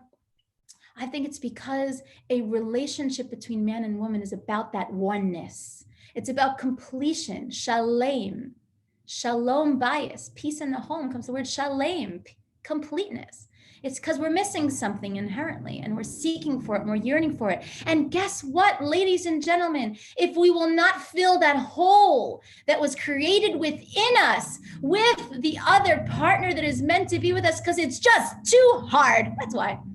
Because it's just too painful. I don't want to turn into a patient person. I would much rather yell and scream until I'm blue in the face to tell him to speed it up. I don't want to be a listener. I would rather cut him off and tell him to stop complaining. I don't want to tell her to stop being so emotional. I don't want to be there for her in that way because I'm just not used to it. And so therefore, when we're not fulfilling that oneness, we will venture elsewhere to find a way to complete ourselves, whether it's within another relationship or living vicariously through others' relationships, with a desperate addiction and never, ever being satiated through that thing. Never. And our relationship with God, if it was meant to be one, He is one with no other ways to feel closeness. It has to be unconditional. It has to be in the light when it's clear, when we win $1 million, when He saves us from an illness, when we come out alive, when it has to be when it's clear as day, when we're on the floor and we watch our mother being buried, or it has to be when it's not so clear as well. It's an unconditional relationship that I am here not because you do for me. I am here not because it's even clear to me. I am here because I choose to be here. And I will give to you every day, 3 times a day, in the tiniest of ways. If it's before I eat something, I will take a moment and I will savor it because I know that this pleasure of the food was given to me because you love me. I will use this food not just to feed my body in a quick instant because I'm running out the door to work. I'll use this food to feed our relationship. And even in the dark times, I will learn to see the light. And that's why I'll end with this. I think it's so beautiful that when we wake up in the morning, even before we say Shema, we have a commandment to say these blessings. blessings are so beautiful. We wake up in the morning, we thank God for the fact that our body's working. We thank God for the fact that we have the ability to stand erect, that we have the ability, that we have dignity and we have honor, that we have mitzvos in our lives, that we have eyes that can see, that we have legs that we can walk. But you know what, one of the first blessings that we say is, we say, Baruch atah Hashem, Elokeinu melech haolam, asher nasan l'sechvi vina lahavkin ben yom u'veilayla. We thank Hashem.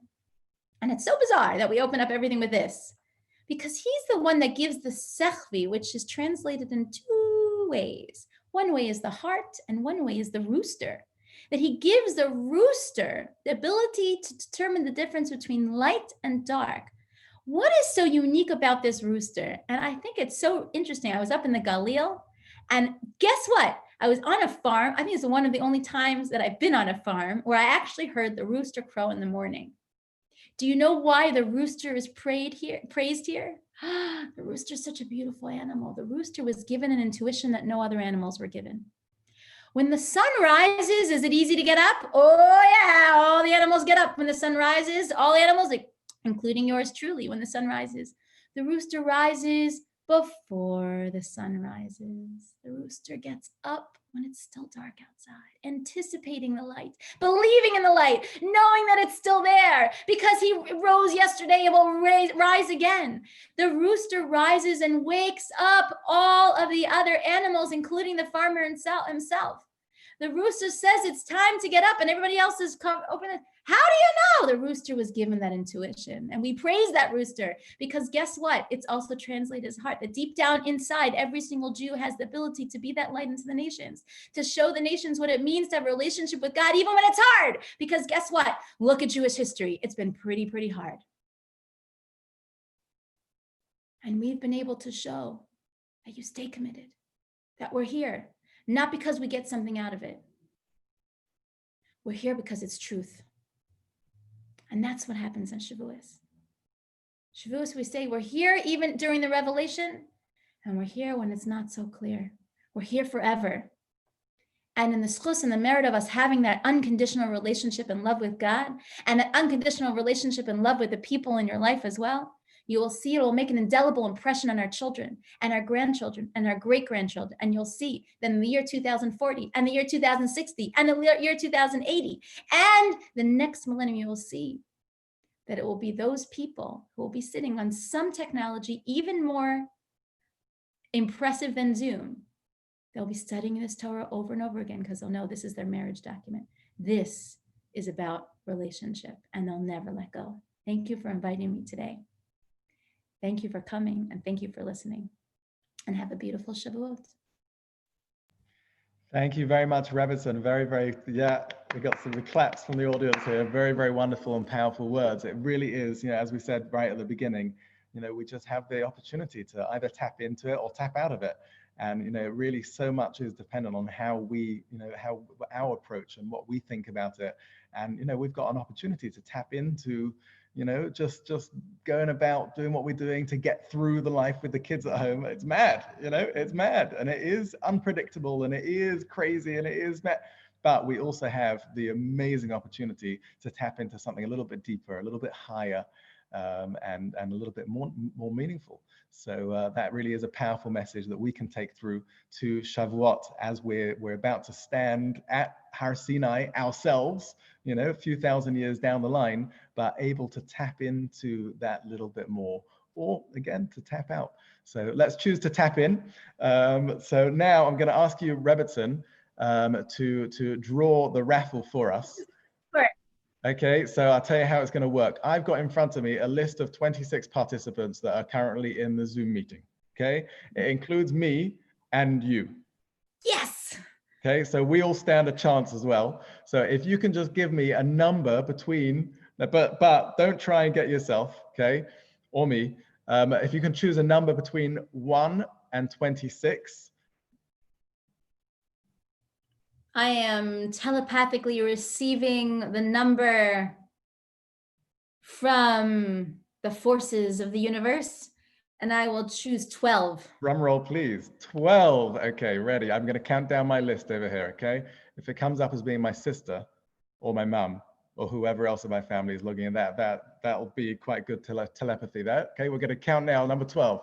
1, 2, 3, 4, 5, 6, 7, 8, 9, 10, 11, 12. The lucky winner is none other than Hillel Mervis. Well done, Hillel, for sticking out with us. If you can stick around at the end, okay? Are you here? Presumably you are here. Okay, we've got someone applauding over there. So Hillel, if you don't leave the meeting, okay, stay on, and we'll sort out getting you the voucher. But thank you very much, everyone, for joining us. Thank you again to our keynotes, Rabbi Rowe, and to Rebbitzin Stillerman, and for the breakout sessions to Rabbi Herman, to Rebbitzin Friedman, and to Rabbi Lehman and to Rabbi Chapa. And thank you again, most of all, to all of you guys for joining us. Wishing you all a Chag Shavuot Sameach. Have a beautiful Yom Tov.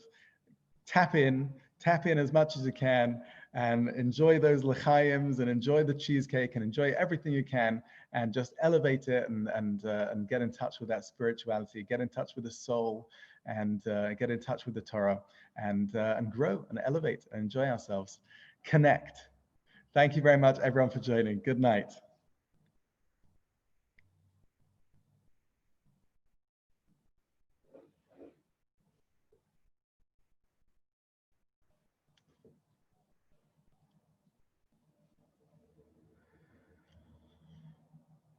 Okay, hello, Hillel.